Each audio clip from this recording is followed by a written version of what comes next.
Check this out. Google just dropped anti-gravity support for VS Code, JetBrains, and Z. At first, I was like, okay, what's the big deal? I was already using the anti-gravity CLI in my VS Code terminal, which was a bit of a hacky workaround, but it did the job. But after messing around with the official extension, it's actually super useful. I'm officially done with the standalone anti-gravity IDE. Honestly, the killer feature here is getting full access to the Opus models. You just couldn't get that with those random third-party Gemini extensions. And the best part, it even works if you're just on a free Google tier. So in this video, I'm gonna walk you through how to tweak the anti-gravity extension in VS Code to squeeze out maximum productivity. Then I'll show you a battle-tested strategy for token optimization so you don't have to sacrifice quality. And of course, I'll point out a few hidden gotchas you need to know so the extension doesn't just throw you for a loop. All right, let's begin. First, we will open VS Code. Let me maximize this. Okay, now it's better. So go to the Extensions tab or press Ctrl+Shift+X, and in the Extensions search box type Anti-Gravity. So there are a lot of anti-gravity extensions and their flavors. But what we are looking for specifically is this one created by Google. Here it is, Google Anti-Gravity. So click on it and install. So it installed, and here you can see the anti-gravity icon. To go to the anti-gravity extension, click on this icon. Here it is saying initializing anti-gravity. It will take some time for the first time. Okay, it's loaded. By default, it uses the same project as your IDE project.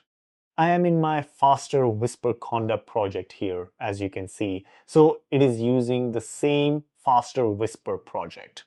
And here, from the drop-down menu, you can select the model you want. Right now, I'm using Gemini 3.7 Flash High. And check this out. You have got full access to Claude Opus 4.6 and Sonnet right here. Stick around because later on, I'll walk you through the actual strategy for squeezing the most out of your token limits. Right. Let's check some important settings that you should know. Okay, here I am already logged in. So here is the thing, this anti-gravity extension and anti-gravity desktop app point to the same global user profile and agent root directory on your machine. Here I am logged into anti-gravity desktop. That's why I got automatically logged in, even though I'm using this extension for the first time. I am going to log out now to demonstrate the actual login flow for any newcomers. It is quite simple, really, but the key takeaway here is that it utilizes browser-based authentication. This is much better than API-based authentication, which would slap you with heavy rate limits and even worse, might treat your pro account like a free one. And the best part, since this is official, you don't have to worry about any TOS violations or getting banned. Okay, so here in VS Code, I am logged in. In the Settings tab, you can check the models, their token usage, and your account status. Right now, I am on the Google AI Pro plan, and here it says that the weekly limit for the Opus model is 94%. For the Gemini models, the limit is 98% weekly, and for the 5-hour window, it's 100%. Great. And here under Execution Policy, select Send Immediately. By default, it will be on queue. It basically gives you the power to kill a process mid-flight if you see the agent hallucinating or going down a rabbit hole based on a wrong assumption. It's a fairly fresh feature in the anti-gravity desktop app, and honestly, I find myself leaning on it all the time to keep things on track. Now the most important part. We are going to remove those irritating permission pop-ups once and for all. Since I'm usually messing around with LLMs on an experimental machine before moving the final code over to my primary daily driver, I'm not really stressed about the agent doing anything suspicious. My main priority is that it doesn't just stall in the middle of a debugging session. I hate it when it stops to ask for permission just to run a terminal command or check a source function. So this is how you quit the LLM babysitting job. In agent settings, select turbo mode. It says disables all safety barriers for maximal iteration velocity. Okay, now the second thing, agent behavior. Don't go overboard and give the agent full access. This is where human in the loop really helps. Leave that as it is. So our artifact review policy is always ask. I mean, the whole idea behind the artifact review policy is that it will create the plan and ask you to review that artifact. Then you can make some edits and then ask it to proceed. Now, the file permissions, it will constantly bug you for permission to read and write files. Now here is a trick. Use the wildcard, which is a special character, the star. Antigravity accepts the wildcards. Click on this edit button and press Shift+8. And for file write permissions, also use the star wildcard. Go back. Now for network permission, also use the wildcard. For terminal and tooling permissions, again use the wildcard.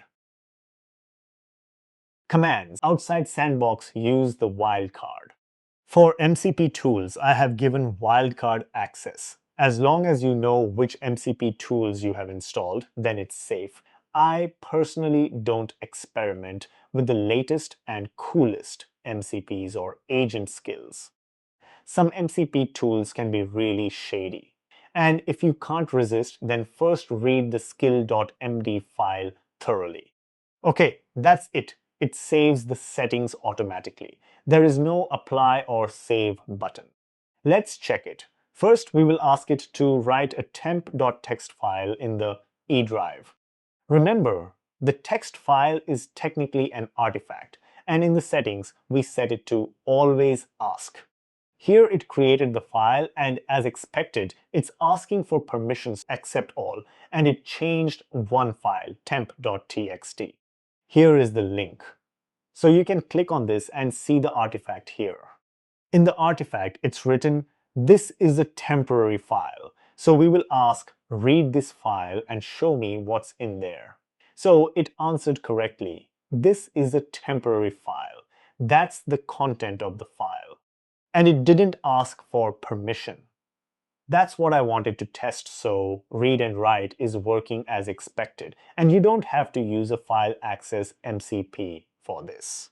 Okay, now we are in the chat tab, and one thing you're going to do persistently is to check your usage limits, especially Opus token limits. The easiest and fastest way to check the usage limits is by hovering over this view usage. It's a nice addition. You don't have to go to the settings and model tabs all the time. Now I will show you the strategy to optimize token usage. It's a battle-tested method. Basically, we are going to use Opus 4.6 for planning and Gemini 3.7 High for implementation. So let's do it. I will select the model Claude Opus 4.6 Thinking. First, let's open the Explorer sidebar. Here I will open a Python script that I'm currently working on. So we will ask it to review the code and write an implementation plan. For context, this is an automatic speech recognition script. I'm using my fine-tuned Whisper model for this, but the major optimization is making faster Whisper stream the text in a pop-up window and post-process the transcriptions using Gemma 4 E2B. Okay, it's asking for further clarification. I would rather write a plan focused on what you actually need rather than guessing. What is the goal? So I will just say no linting errors. It's a working script. There are no bugs, but still check if there are any bugs I haven't noticed. There are no bugs. Famous last words. So here we go. First bug, the thread safety issue. Then the audio loop is deprecated in Python 3.11 and removed in 3.13. And there are many. I won't go into details. Let's check the usage limit. Ah, right. I don't think Antigravity updates the usage limits live. We need to let Opus finish the task. And then we will again check the usage limits. While it's working, let's check what this tab is. Here you can check the artifacts and you can view tasks and subagents. Right now it is not using any subagents. By the way, my previous method of using antigravity in VS Code was using the antigravity CLI command in the terminal inside VS Code itself. And my prompt was AGY dangerously skip permissions. So it wouldn't ask for any permissions. But this extension method is much more useful because I can check the artifacts and check the suggested code changes line by line, which wasn't possible with this hacky workaround. So we'll just use the quit/command. Okay, Opus finished the task. I fast forwarded it. It took almost 2 minutes. And here it thought for 151 seconds. So here are various bugs it found. And here's the code review. You can click on the code review here and verify what it proposes. And here you can suggest do this instead of this by clicking on this plus button. Okay, sounds good. So, brainstorming session with much smarter Opus 4.6 is done. Now, the implementation part. We will change the model to Gemini 3.7 Flash High. The best part is you don't need to change the chat window or copy-paste the context or any of that hacky stuff. You can just literally continue working on the same chat as if nothing happened. So, we will ask the Flash model, implement the code review. That's it. While it's working, let's check how many tokens Opus used for our earlier brainstorming session. Right, we can see that the 5-hour limit for Claude Opus has gone down to 69% from I think 98 or 100%. So, roughly Opus used 30% of tokens from our 5-hour window. So even if you were on the free plan, Opus would have finished the job without exceeding the token limit. Okay, Gemini created the implementation plan based on the code review itself. That was a little unexpected, but in a way it's good news. Gemini is being cautious and not taking any shortcuts. Okay, after reviewing the implementation plan, we will click on Proceed. While Gemini Flash is working, let me quickly show you a common issue with anti-gravity that many users faced, including until I figured out the workaround. Right, here is the thing. In the anti-gravity desktop app, if you mess around with the security presets in settings, you might notice they don't actually stick, and the app just reverts back to normal mode. The real culprit here is not having a specific environment selected. See, by default, it just sits on a temporary environment or no project at all. If you're on New Conversation without an active project and you try to toggle turbo mode or apply those wildcard tricks I showed you, those settings are just going to vanish once anti-gravity restarts.